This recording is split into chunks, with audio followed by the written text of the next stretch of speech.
trego pak të historinë e çokoladave.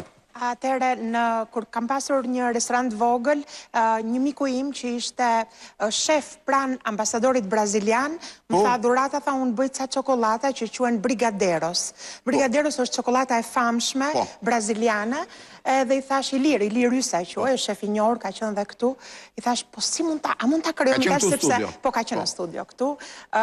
Si mund të krijojmë diçka, i thash që të jetë shqiptare, duke njohur pasionin tim për produktet, për ashtu. Më tha mua, po si ta bëjmë? Edhe atëherë, ka qenë 2017, i thash, po a mund të bëjmë diçka për shembull me boronicë, po tha mund t'i bëjmë dhe ashtu filluam, së bashku por eksperimentonim dhe kemi bërë çokoladën e parë me shafranin e zonës Dumres, i futëm brenda shafran, filluam bëjmë çokoladën me boronicë, malësisë madhe, e bëm me mjalt dhe kështu dal nga dal filluan një vit përpara. Dhe këto ka secila shihet e lam një vit përpara dhe e lam dhe një vit përpara bashkë me dy shokë të tjerë krijuam dhe realizuam, sepse do shumë lek çokolata, do makineri, nuk e bënim dot të dy dhe filluam dhe krijuam çokoladën shqiptare. Ky është një version, ne kemi sjell versionin e verës, sepse i kemi ndarë në versione të ndryshme. Summer Flowers, Taste of Albania, propozimi i verës ku propozohen 4 qytetet më të frekuentuara gjatë periudhës beare, duke filluar nga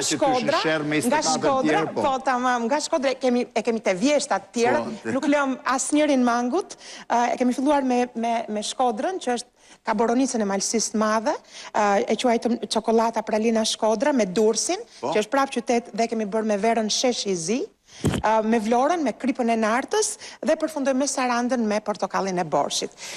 Këtu kemi me shien kanë brenda, kanë brenda portokall, e veçanta siç e kam thënë e këtyre është që ne punojmë me komunitetet vogla që i prodhojmë. Ti e marrë dhe me historinë e kuzhinës në Shqipëri. Bombonet që hanim ne. E kemi bërë... Italiane ishin ato? Po, bombonet ishin tipike italiane, komplet sheqer i punuar brenda dhe pastaj veshur me një... Ama ishin mirë për kalori. Dy bombone e më shtyje gjithë. Dhe bëheshin me ato çokoladën e zezë. I ke bombonet aty? I ka sjell besoj. Nxirri njërë bombonet, nxirri njërë t'i shohim. Bombonet tipike i ke? Tipike, po. Si që kemi pas? Ti pas edhe me kutimo? Mamaja ime im qifte, po unë ja gjeja Chelsea-n dhe kisha... Ka pas fëmijë që mos t'i gjente? Ajo nuk kanë qenë tamam kështu. Nuk kanë qenë tamam kështu. Nuk janë këto, është ajo me çokoladë zezë. është me çokoladë zezë me të bardhën brenda gjysmë rumbullake. Po, edhe kjo është shumë. Po, tradicionale është. Po, është më italiane kjo, kam përshtypjen. Kemi sjell një çokoladë tjetër, versioni shijes shqiptare, është një çokoladë e cila produktet shqiptare të cilave janë certifikuar për herë të parë, më falni, janë certifikuar, të gjithë duke filluar nga vaji i ullirit, është i certifikuar, specialitet tradicional i garantuar për herë të parë dhe indikacion gjeografik. E kemi sjell komplet shije shqiptare këtu, sepse kjo lindi nga një nevojë, unë shkoja jashtë, s'çoja dot një çokoladë si gjithë tuaj që unë mua keni shpëtuar. Se kisha disa vjetresh që i qoja vetëm verën e arbrit ambasadorve, tani shkoj me një pako çokolada shqiptare edhe jam shumë... Jam shumë e lumtur, sepse është pëlqyer. Propozimi i fundit është likeri çokoladës, që kemi sjell, na kanë kërkuar shumë baret, si një diçka shumë e veçantë, që mund sillet edhe me një gotë, me një, le të themi, me akull brenda, por edhe në versionin e vjetër. E di porosin që s'duhet has duhet pjesë gjë, e di. Në versionin e vjetër kam sjell dhe gotën e vjetër të likerit, siç bëj njëherë një kohë. Këto janë propozimet e Çoko Albit. Kompanisë re që kemi. Po ecën, jemi të lumtur. Pak cilësia shumë e mirë. Është cilësia e mirë dhe ç'është për tu theksuar është që kakao. Ka një minutë ta bëjmë kështu. Aulona, kë do hash? Shkodrën, Durrësin, Vlorën. Vlora e krip, e keme krip në nartës. Kjo. Jo, ajo tjetër, ajo si ngjyrë, është me, po, ajo. është me çokoladë po e abzonja. Karamel. Çfarë do hash? Shkodrën, kush është Shkodra? E para? Shkodra duhet jetë kjo. E para? Dorata Shkodra? E para është Saranda, ajo me çokoladë të zezë. Jo, kjo atëherë është Shkodra. Ajo është Durrësi, Shkodra është ajo ngjyrë. Jo, është Boronica, duhet jetë Vjollc, që është Boronica. Ska gjë mëra. Ska merr edhe i Shkodrën, thjesht brenda. Po s'ma merr Durrësin. Jo, kemi këtu të Olga. Ku do marrësh Olga? Sarandër, ka pe këtu Sarandër. Se ka pranë. Je në komshie, ta hoqa një paket. Patjetër, jo e kemi sjell për gjithë ne. Kap Durrësin ti mrena.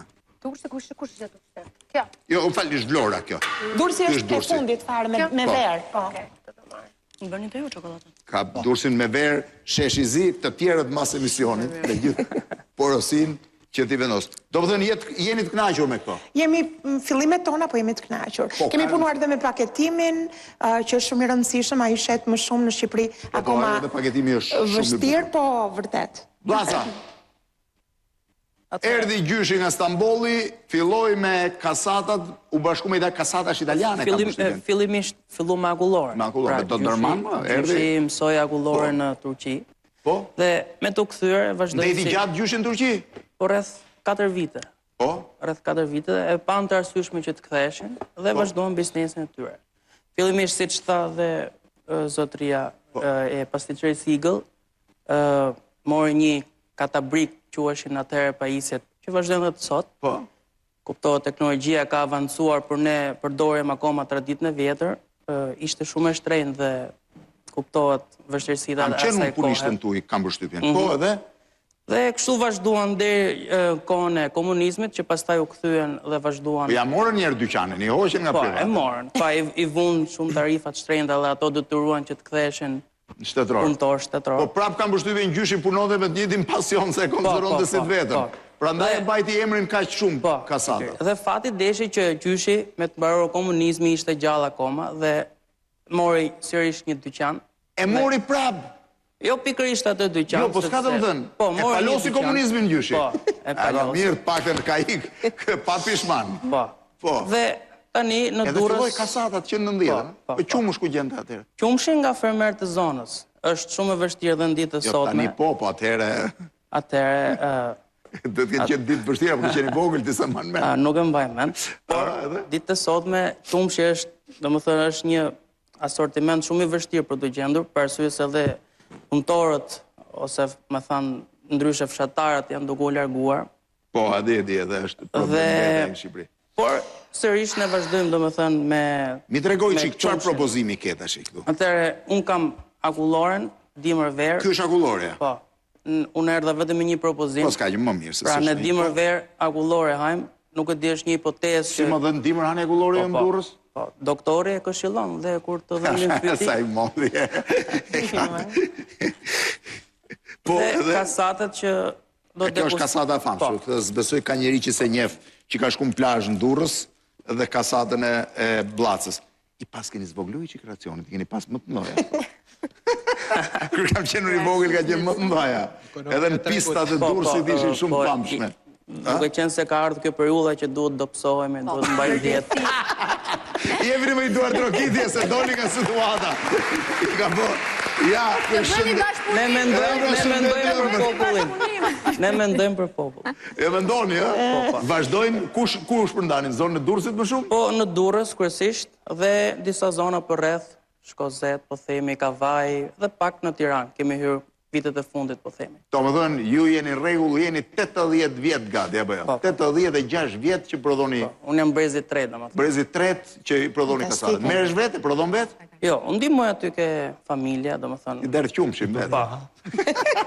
Kujt ja la gjyshi zanatin, pyet drejt. Gjyshi ja la çunave, pra djemve të tij. E ja la çunave. Dhe gjithashtu ja la dhe nipave, sepse vëllezërit e gjyshit... Çfarë viti ka ndrujet gjyshi? Gjyshi kur linda unë, në 93-shin, 3-4 muaj mbasi linda. Ka pakën ka iki lumtur që komunizmin e vuri para. E ka palos, i mori gjërat e veta që kishte. E pa dhe brezin e tretë. Pa dhe brezin e tretë që filloi. Pastaj u largua. Rregull. Kjo histori shumë e bukur. Shumë e bukur, interesante.